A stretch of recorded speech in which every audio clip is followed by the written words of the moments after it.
Enrique, it means 7 days a week. That includes Saturday and Sunday. What am I going to do now?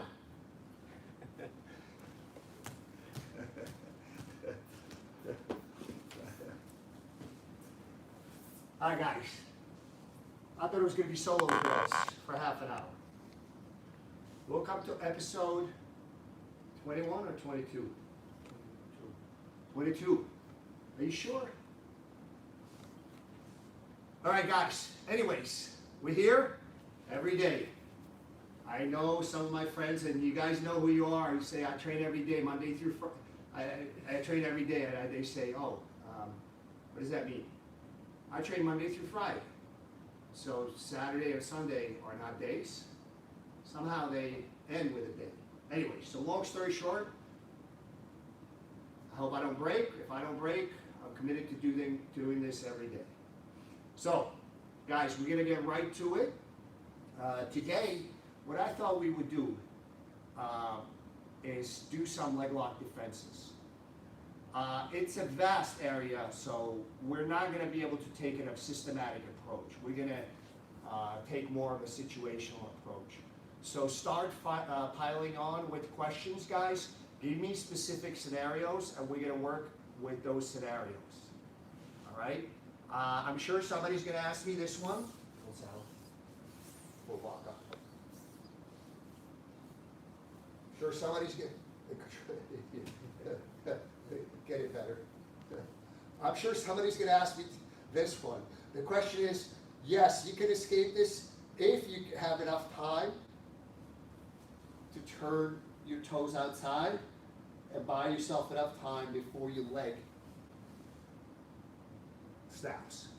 Just so you know, in 2009 in ADCC, 3 very big and high-level black belts could not escape after being caught deep. So just keep that in mind, guys. So yes, we will address all different scenarios, but sometimes when you're caught, you're caught. Okay? So, guys, any questions so far coming in? By the way, guys, just wanted to give a shout out to my friends in Italy. Guys, all the best. I know the country is going through a rough time, and I hope this gets under control soon. A question that popped up on YouTube. Combat Tino asked, can you show your turtle crucifix escape from another angle? You never finished the part of the lesson. Thank you for the great work.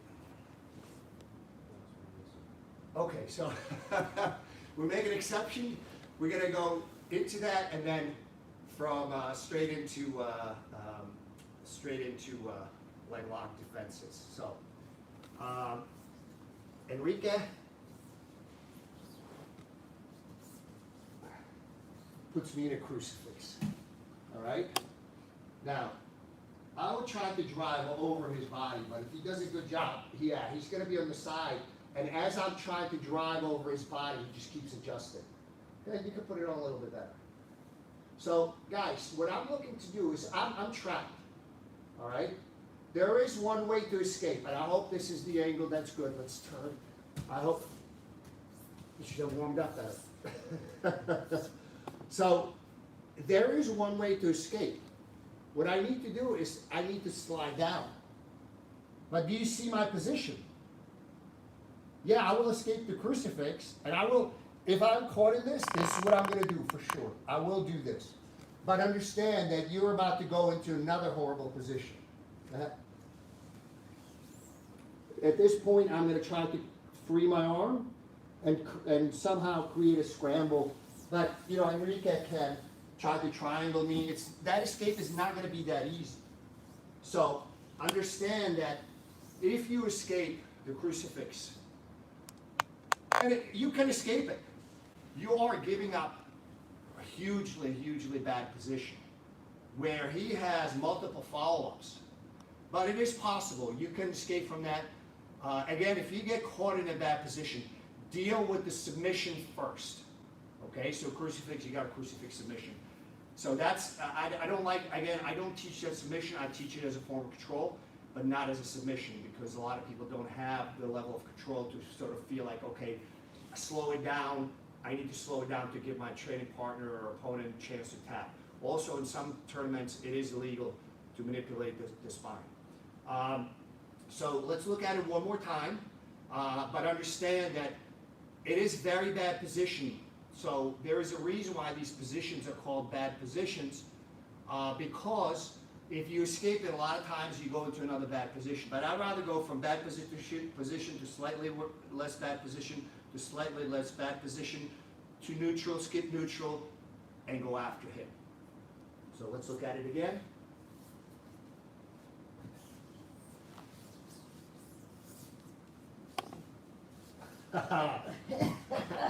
You have to do it better.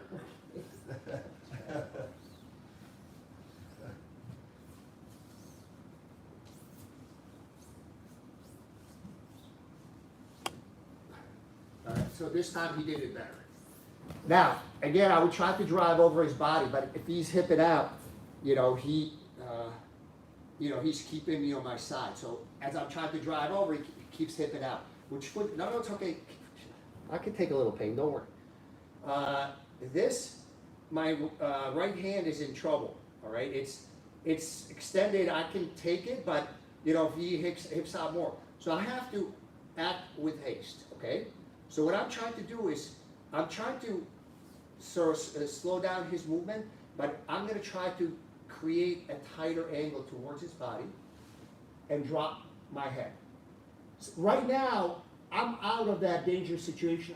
I'm going to try to take my arm back, but any good guy is not going to let you do that. So go ahead. Yeah, this is where he's going to go. And then I'm going to try to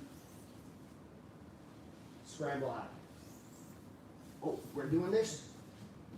Just kidding, guys. Guys, once you get in that bad position, you can scramble, but understand it's not going to be that easy to turn the tide. So when you're mounted with your arm exposed like this, you're pretty close to being submitted with a follow-up submission. But as you change, so if you change on your terms, even if you go into another bad position, hopefully he's now chasing you. So even though he still has good position, you try to take the momentum away. The momentum is the first thing you take away from him, and then you slowly work down to the positions. All right, so I hope that answers your questions. Thank you, and let's move on to leg lock defenses. Do we have any scenarios? So if we don't, I'm going to create my own. But I'm trying to make it more relevant to you guys. On Facebook, John Tichy asked, he says, Fox, can you show a 50-50 escape, please? Oh, yeah, that's a good one. Yes. Let's do this. So, guys, my philosophy, if I get caught in 50-50, I don't attempt to put people there. I strongly recommend, if you're interested in really a lot of details on 50-50, buy Ryan Hall's DVD. Ryan Hall, I've known him for a long time. He's a tremendous jiu-jitsu practitioner, an MMA athlete. I can understand why a lot of people, nobody wants to fight him in UFC right now. He's having a hard time finding opponents. So, but if you're interested in really exploring it deeply, buy Ryan Hall's instructional on 50-50. I personally don't like to be put in 50-50. I don't have a lot of patience. I don't like to be in situations where, to some extent, two reasons. One is I don't want to be locked up. I want to keep moving until I get a submission. That's one. And the second one, even more importantly for me, is I don't like to be in positions where my opponent has a symmetrical attack. One of the reasons why a lot of times when I go into leg locks, a lot of times, the saddle is great because your feet are hidden.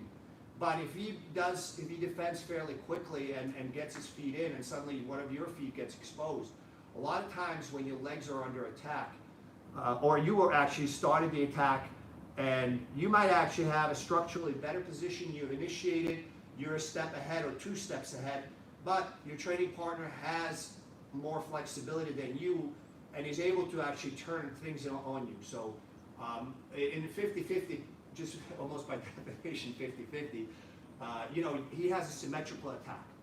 So let's look at it like what I do as soon as I get caught in 50-50. So ultimately, when I get caught in 50-50, guys, Ideally, my goal is, yeah, it'd be great to make a submission.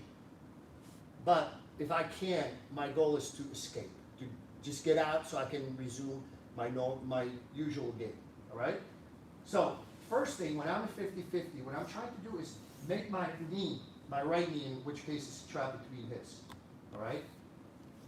I'm trying to make it turn to him as much as possible, all right? Yeah, I know guys do this,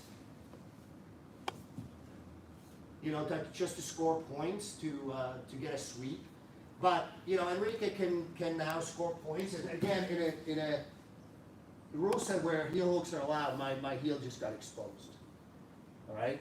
So once I'm caught in this, I'm staying down and I'm protecting the leg that's under threat, which in this case is my right leg. So I'm constantly trying to get my foot in, kind of across. Ultimately, I'd like to be able to get it out. Once my knee is out, I can actually now attack with a knee bar. All right? But this is a rare scenario. Usually, if I manage to disentangle, I will, you know, then you have, like, once his legs kind of open, then it's sort of a bit of a scramble, and I just try to get on top. Now I can safely get on top. All right, so I'm in 50-50. And I'm going to constantly, you can see as soon as I'm in it, I'm already trying to face him. All right? Don't let me do that. I won't leave on you. Can they see the angle, Mike? Is the shot? Is the camera angle good? For this rep, yes. Next one, you could just turn. Okay. So I'm trying to constantly turn to him. If I can, I will disentangle the legs. Don't let me disentangle. So right now, Enrique's not letting me disentangle. One of the things that I'm gonna try to do is I'm gonna try to get a hold of one of his arms. If I can, guys, he just got done. Tap. You should have stretched more, because if you did stretch more, I would have been able to bring my leg over. You know better. So guys, we get locked up in 50-50. I don't look at 50-50 as a sweeping mechanism, although there's guys that are really, really good at it. All right, I'm worried about my right heel, and even if I like in a rule set where there is no heel hooks allowed. Yeah, go ahead. Yeah, this is go ahead. Let's get a tap here. So I can get caught, you know, in an ankle lock. So I want out of here. So we're in 50-50 and I'm turning. All right? So that's the first step. If I can, I will pull his head in and I'm looking for him to commit his arm. See, I'll stretch it for you. Tap. If I need to. It's very tight. If I did it aggressively, Enrique would be screaming.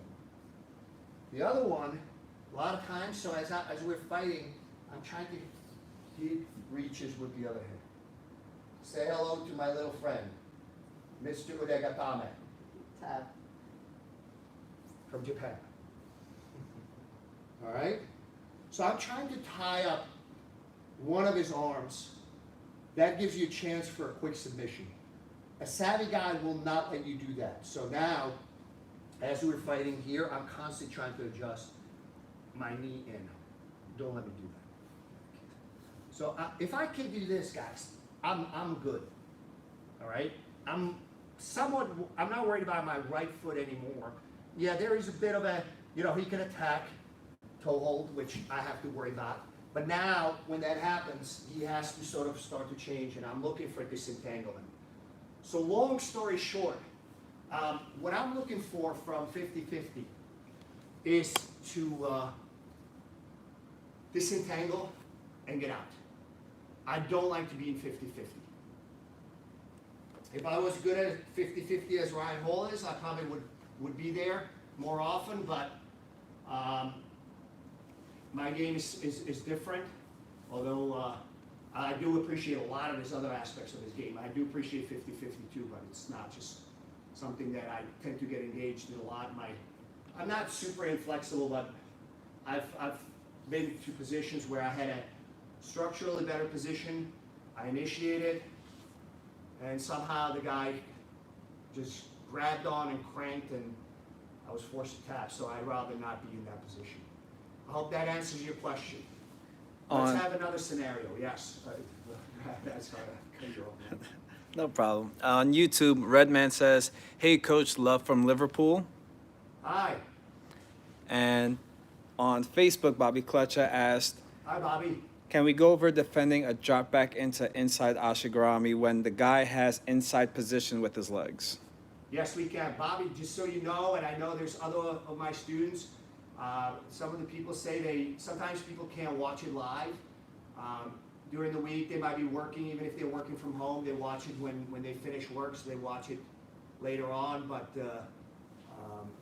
or sometimes, on Saturday or Sunday, it's 10:30 a.m., they might sleep in, but they, I was told that people from my school get very happy when they see students piling on. So guys, I'm happy to have all of you watching us, and especially my students. Well, I guess all of you are my students now.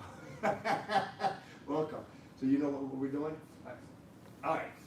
So, guys, I'm a big anti-believer of dropping in for leg locks from the top unless you get pretty close to a purple belt. And the reason for that is I've been training jiu-jitsu for a long time, and I've seen guys just backstep is actually a pretty sophisticated way to get there, but I've seen guys like passing guard, can't get through, and they just take this, throw their leg over, and fall backwards. What do you think is going to happen when you do that? One of three things is going to happen. Okay? One. Vincent MMA Life says he will go on top. Yeah, that's one of the things. So if you do that to me, I will defend, and then I'm going to punish you for it because it's an extremely careless way to enter a leg lock. You basically don't give a crap about your training partner. You're just trying to get the submission. Acoustic Jaybird says a pop will happen, an injury. Yeah, more likely that's what's going to happen. You're going to hurt your training partner. Guys, it's tight. If you drop in the wrong way,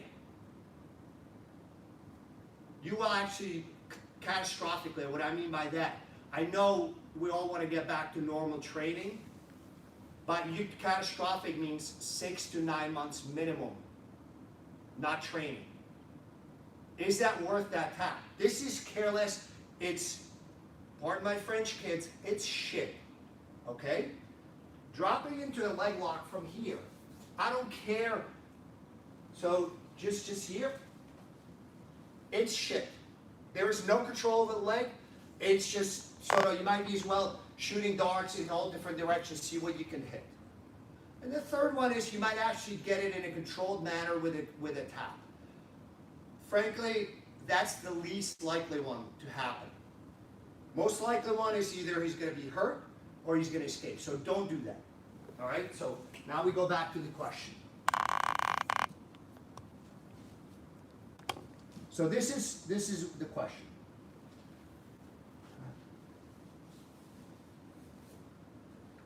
Yeah. So this is, guys, when this happens, I already let several movements happen at the same time. Once I'm here, guys, this is one of those things, to be honest with you, most people, try to get their leg out. He wants the bottom leg. So when this happens, guys, I'm going to try to turn on my side and protect the bottom leg. If he starts to take a bite on the top leg, guys, it's very difficult, by the way, to finish somebody with a grapevine in competition. It's guys have gotten caught in there and it hurts, but it's very difficult. So I know he wants the bottom leg. So I'm going to try to, first, I'm fighting to position my bottom leg in a way that allows me an escape. All right? I will not take out my top leg because he's gonna once he starts to pry, get it out, that's when he can go into finish mode. All right? So right now, I'll let him keep the right leg because that's the control leg, but he wants to finish on my left leg. So my toes are pointed away from him to make sure that once, so right now, I'm already in a decent position to defend. So once I'm here, I will take an attempt to escape now, all right? 10 minutes, what happened with the time? Flies by when you're having fun. So now I'm gonna take out, now it depends how he's reacting. There's a couple of different ways we can go. One of them, I tried to separate his legs, but in this case, it's not gonna happen. So what I'm trying to do is just put a wedge between him and I, so I can get my knee line out. That's very important, get your knee out, okay?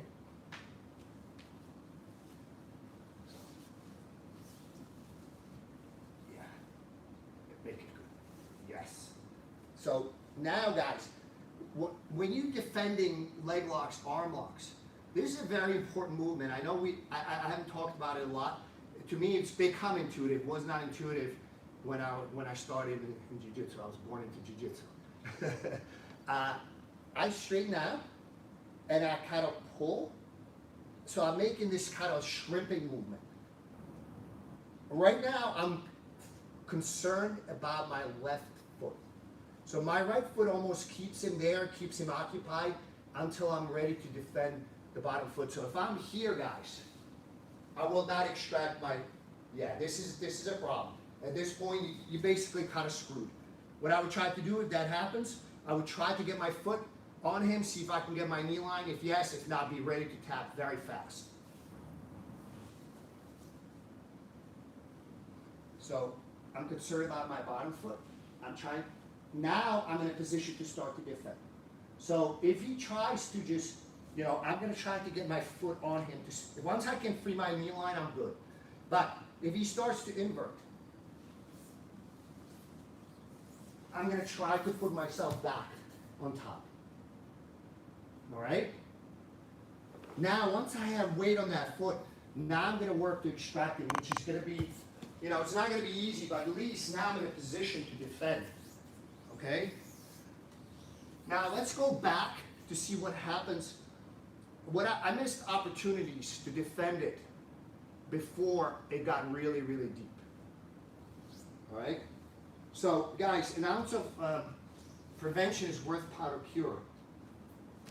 So, as Enrique is backstepping, if I can get an Ude Gatame grip on this arm, all right, I'm going to try to. I'm going to hold on right now. He cannot go in. He's strapped. If I can get my leg over, he's done. All right. Now drive forward. See, I can't do this. Sometimes I can actually drive it over the other way.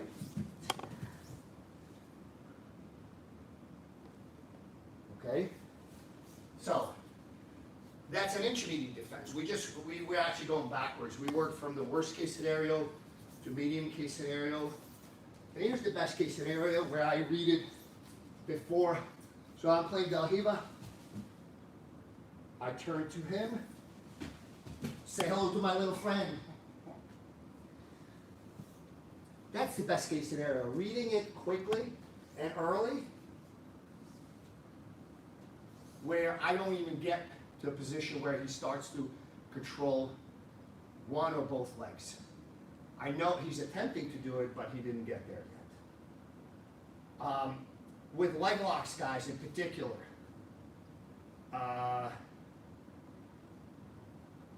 it's a very slippery slope because in those instances where I feel he has a reasonable level of control, doesn't have to be good, but reasonable, I will easily take a sweep if that can make me escape. But that's a very sort of fine line. So let's look at it when Enrique goes into enters into Ashi Garami. Okay. So right now, I'm going to fight. I feel I have a good base. I have enough weight on my right foot. So I will try to stay on top. He starts to off-balance me. So now, guys, I'm losing it. Okay? You need to make a decision. Usually, if you're swept, with a good leg locker, you will get finished. So as I'm getting swept, my thought goes to, okay, he cannot control my knee line. Right now, I'm not concerned about my left leg, okay?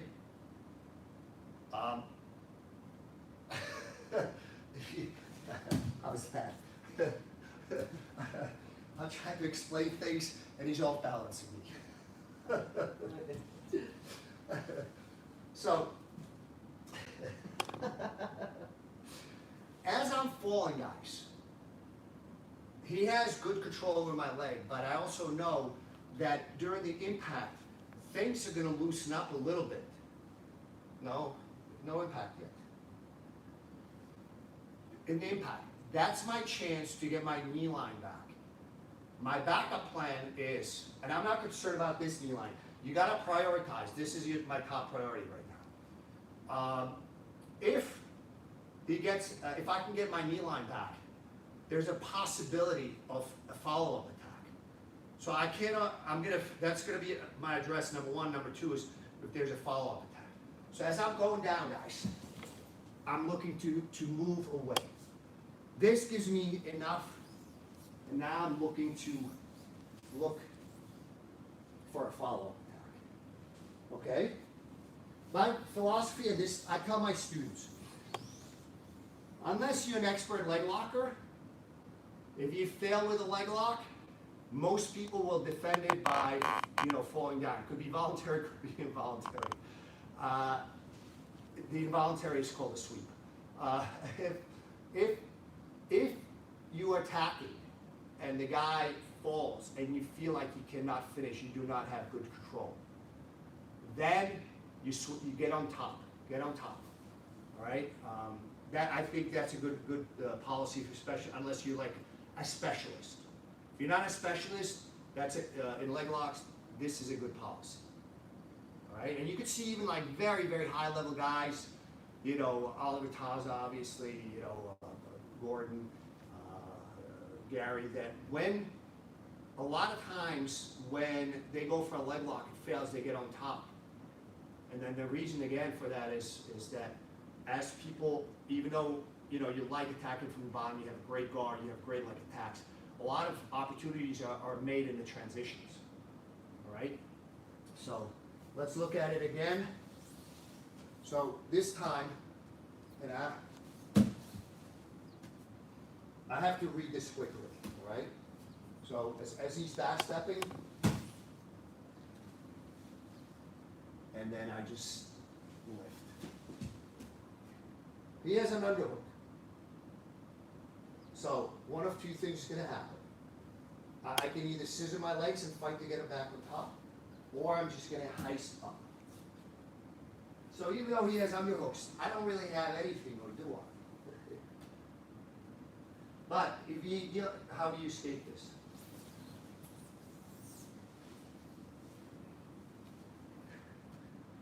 I'm perfectly happy with this outcome from leg lock defense. So that's a good defense. This is probably, these are the three sequences I use defending the guy backstepping from my guard. All right, we took it from the most difficult where you kind of were asleep and you let him move pretty far along, to medium where it was sort of like, okay, you were half asleep, you let him set it up, control the leg, and then the first one is you saw his movement as he was doing it and tried to counter immediately. I didn't think we were going to run out of time this fast. We still have a couple of minutes, no, Mike? About a minute. About a minute, but it's Saturday. True, very Right. true. So, what other questions? We have other scenarios, guys. On Facebook, Peter Zawadzki asked, any tips to stay safe from leg locks or counter them when playing bottom of half guard with the underhook or knee shield? It's when you're playing half guard, you're exposed. The best way to stay safe from leg locks, and this is a very good question, is to play butterfly guard. If both your feet are inside his, then he cannot attack without causing some major movement where your foot gets exposed. Once your foot is exposed, then then you know, he can go into attacking mode, and there's a lot of setups. Like I said, it's a vast field. You know, you could order John's leg lock DVD, which is, you know, hours upon hours of very detailed and technical leg attacks. One thing that I wanted to, I don't play butterfly guard too much, and the reason for that is, and I like to blame my lower back for this. I'm not quite sure if that's the case. I don't have a good lift. So even like say from here, yeah, I sweep people with butterfly guard all the time, but once I sort of start to like partially get compromised, so that if a good guy starts to put some weight on and I don't have a good lift, so I will go there only if I feel like I have no other choice. I tend to play a lot more open guards, you know, split guard and so forth. But I do want to, so if you play butterfly guard, generally speaking, your feet are safe. Until he starts to, you know, pummel in, and now your foot is exposed. But if you're playing more De La Riva guard and so forth, so stand up for me. Again, guys, I strongly discourage you, unless you're a high-level guy, you know what you're doing, to do what Enrique is going to attempt to do, is just to control my leg. Guys, when this happens, I'm going to lift my hips and slide my heel.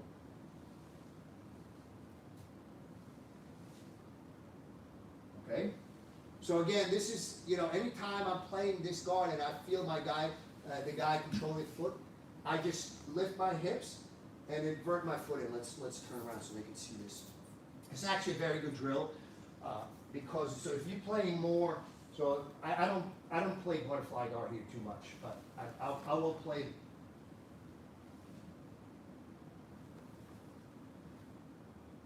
He's got nothing. All right. So again, get a good, really good grip, really good grip, really good grip. You should have warmed up better. Now I'm going to go after him.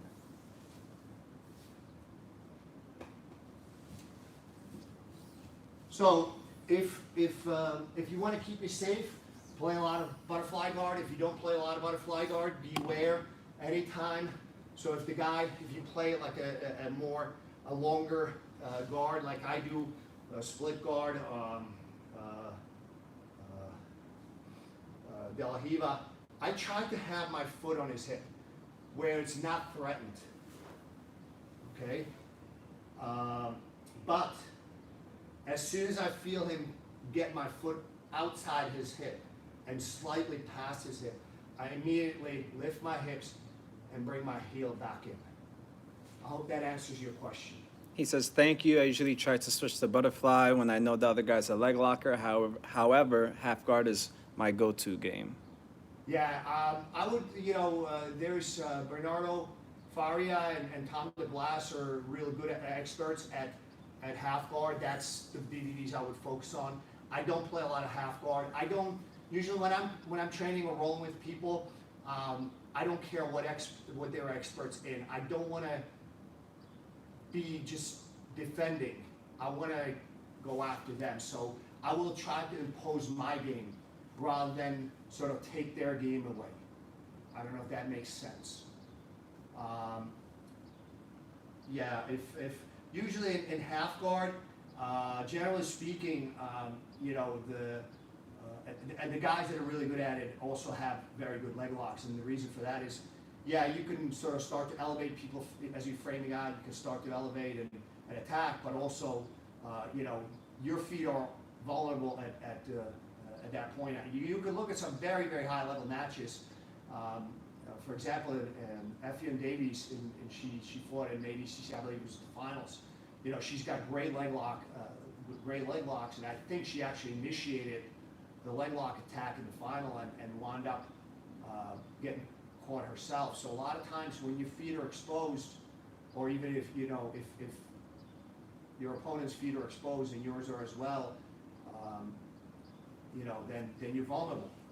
I'm not, like I said, I have my, you know, I have good defenses against a lot of things, but I don't gear my game toward defending. You know, I don't want to just survive. I want to get a submission. If that makes sense. And what else we got? Adam Thompson asked, could you show a late knee bar defense? Yeah. That's basically the scenario. The only reason that would not be a defense, like if he does not completely control your leg. I'm gonna hip heist. Right? You don't like the. I'm gonna go. Yeah, you're gonna go.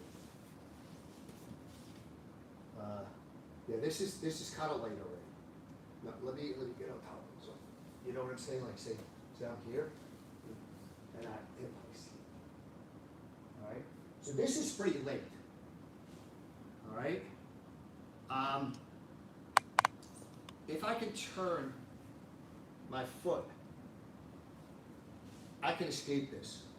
But here I'm making a quick judgment call. Can I bend my knee before I get up? All right? But understand, when you're defending late knee bar, you might wind up in a very dominant position, but you also might get caught. So be ready to tap quickly. So this would be my defense. All right? So again, if my knee fully extended right here, there's, you know, if he doesn't have good grips, I can turn my knee. If I can turn my kneecap, I can do it. But if I cannot, don't let me turn my kneecap. Oh. Yeah, this is done. But if I'm here, if I can turn my kneecap, I can defend. All right. But again, I don't know what you consider late. If he's controlling the rotation of your leg, and he's above your knee, high probability you're gonna be done. If it's marginal, if he has like unique, he still has my knee line right now. But if I can do this fast enough, but I need to. If that's the case, if he's here, so he still has my knee. So if I put my foot on him, I cannot just pull. I don't have a whole lot of push in my left leg. So I turn to give myself a little bit split second of room. Now I'm going to go after it. Or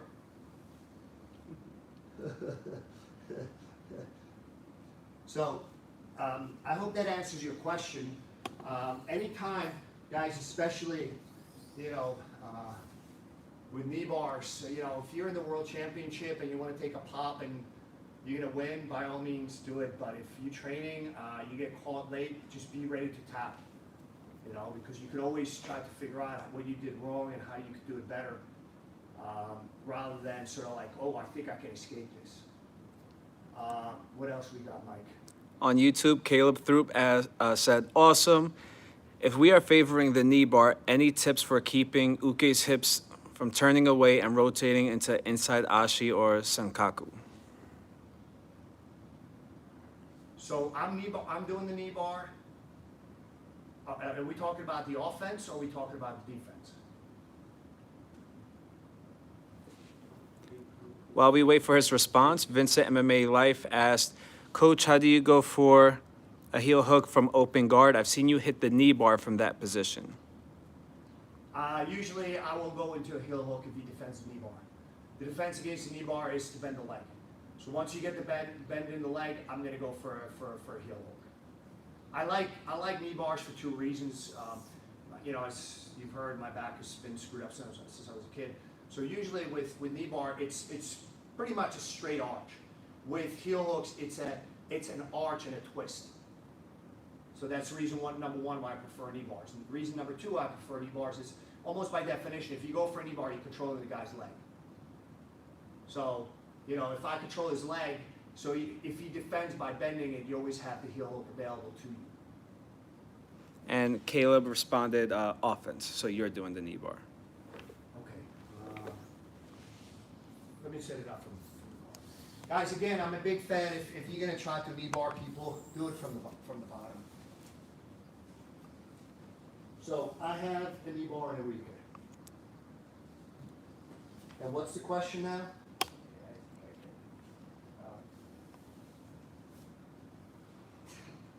Well, stop moving, let's get a clarification. Well, turning in and affecting this leg, putting inside Ashi, that's his question. Turning again. Oh, How do you prevent me from doing which you are? I am doing it right now as we speak. Can you turn without me breaking your knee? No. Come on. Yeah, let me know. No, I can't. I can't. All right, we're gonna try to do it a different way. There's a variety of ways to control knee bars. You gotta make sure you control at the ankle, at the heel. So there's 2 points of control in a knee bar. It's at the ankle, at the heel. The other point of control is just above his knee bar. And a lot of times we make a triangle, and sometimes we make it just kind of straight. Okay? Sometimes the ground gets in between, so it kind of becomes a hybrid. But that's the 2 primary points of control. So I'm going to do it once because I wanted to spend more time on the defensive end of leg locks.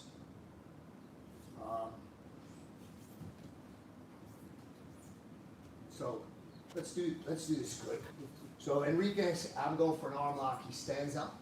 As he's standing up, I'm going into a knee bar. Notice how I already have it very tight right now. So Enrique is defending. Here's the battle. If he can pry my leg up, he can turn his kneecap. My job is to make sure that does not happen.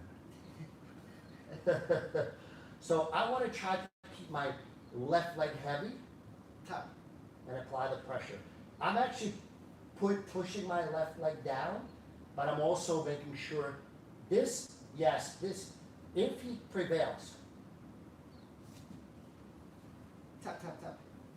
This is where I was going to go. If I can go under my armpit, I will prevail. So it can still be a battle, but we tried to do it slow. I tried to slow down, but that's sort of the way, preventing him from being able to turn his kneecap.